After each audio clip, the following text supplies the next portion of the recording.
Dictation शुरू होगी 3 second बाद। जाति जनगणना की मांग शुरू होते ही यह भय भी व्याप्त हो गया है कि इसके बाद भारतीय समाज में आरक्षण के लिए तीव्र संघर्ष शुरू होगा और हर जाति अपनी संख्या के लिहाज से हिस्सेदारी की मांग करेगी। समझा जा रहा है कि जिस तरह 1990 में मंडल आयोग की रिपोर्ट ने कुछ वर्षों तक भाजपा को रोकने का काम किया था, उसी तरह इस बार इस काम से भाजपा को सत्ता से हटाया भी जा सकता है या फिर अपना आधार खो रही पार्टियों को नया जीवन मिल सकता है।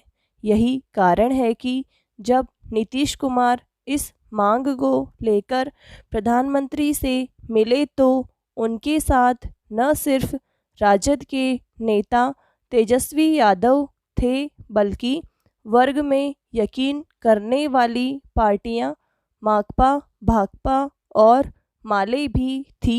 पैरा जाति के खिलौने से सिर्फ जनता दल और लोकदल परिवार की पार्टियां ही नहीं खेलती, उससे कांग्रेस और भाजपा भी खेलती रही है।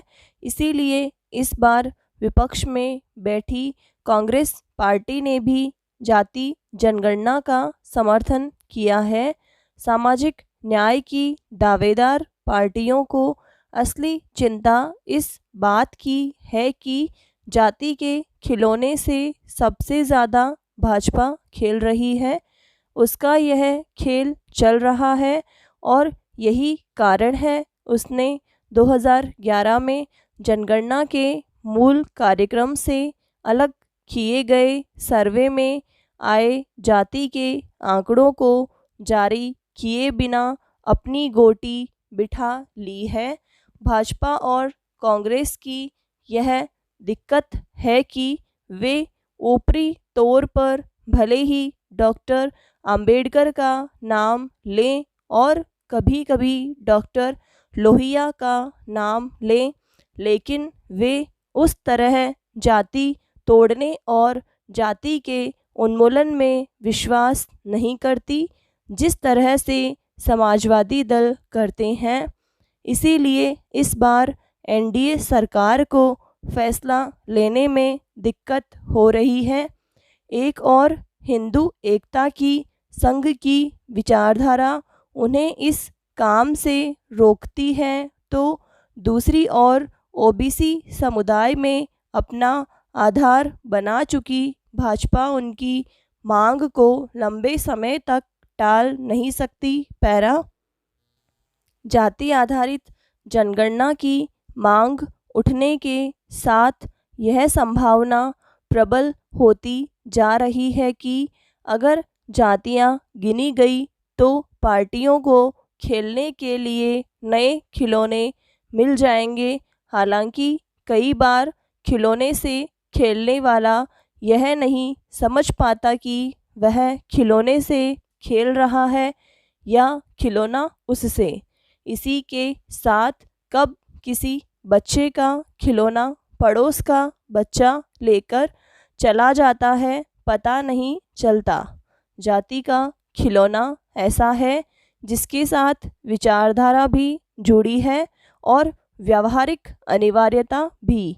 इसीलिए जिस विचारधारा में जाति से खेलने की छूट है वहाँ तो खुलकर खेल होता ही है और जहाँ मनाही है वहाँ भी छुपकर जाति के खिलौने से खेला जाता है। पैरा भारत में जातियों की विधिवत हुई 1931 की आखिरी जनगणना में यह साफ कहा है कि यह दुनिया की सबसे जटिल प्रणाली है जिसे समझ पाना आसान नहीं है। साथ ही इसने भारतीय समाज को स्थिरता और तमाम राजनीतिक तूफानों में खड़े रहने की ताकत दी है। इसलिए आज जो भी लोग जाति के खिलौने से खेलने को उत्सुक हैं उनसे यह कहा जाना चाहिए कि वे पहले इसे समझें। जो लोग इसे तोड़ने का संकल्प करते हैं वे इस बारे में अपने सिद्धांत और कार्यक्रमों को स्पष्ट करें। ऐसा करने पर कोई भी इससे छुपकर खेल नहीं पाएगा। फिर वे इससे इस तरह न खेलें कि वह उन्हीं के साथ खेलने लगे और देश और समाज को नया रूप देने की बजाय उसकी तस्वीर को बिगाड़ कर रख दे। यानी जाति से खेलने वालों को लोकतंत्र की मर्यादा का ध्यान रखना होगा और उसके मूल्यों को आगे बढ़ाना होगा। पैरा अफ़गानिस्तान में हर 3 में से एक अफ़गानी यानी 1.40 करोड़ लोग भुखमरी का शिकार हैं, जबकि 20 लाख बच्चे कुपोषित हैं जिन्हें तुरंत इलाज की ज़रूरत है। 3 करोड़ 80 लाख में से मात्र 35 लाख लोग अंदरूनी तौर पर विस्थापित हुए हैं।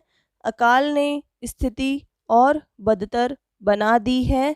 करीब 40% फसलें बर्बाद हो गई है। सेंट्रल बैंक के डायरेक्टर अजमल अहमदी के अनुसार अफ़गान मुद्रा अफ़गानी प्रति अमरीकी डॉलर 81 से 100 तक पहुंच गई थी, जो गिरकर दोबारा 86 हो गई।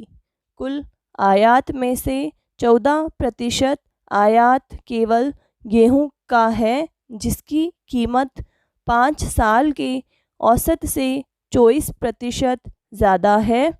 अगर अस्थिरता या मुद्रा का अवमूल्यन ऐसे ही जारी रहा तो खाद्यान्न महंगा होगा, उस पर भुखमरी बढ़ना तय है।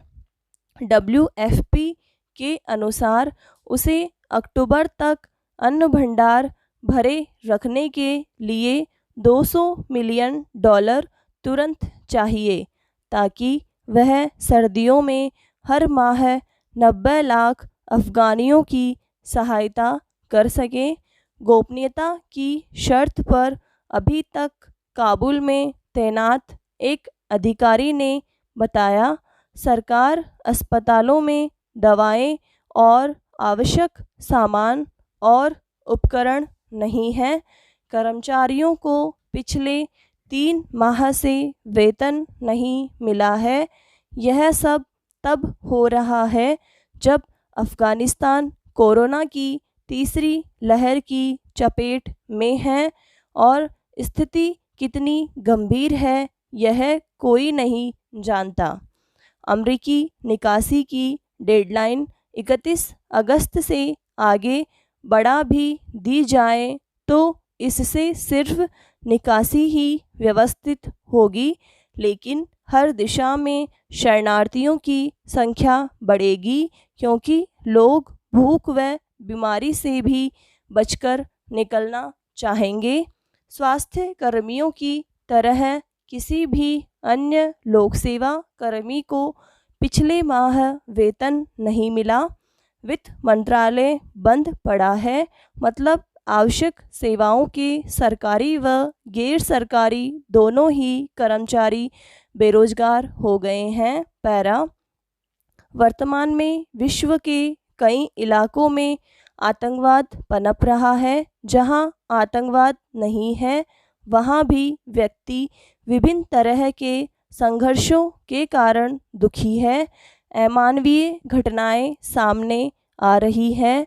यदि मानवता को जीवित रखना है तो आंतरिक शांति महत्वपूर्ण है, अन्यथा हमारे बच्चों और फिर उनके बच्चों का जीवन दुखी, हताश और अल्पायु होने की आशंका होगी।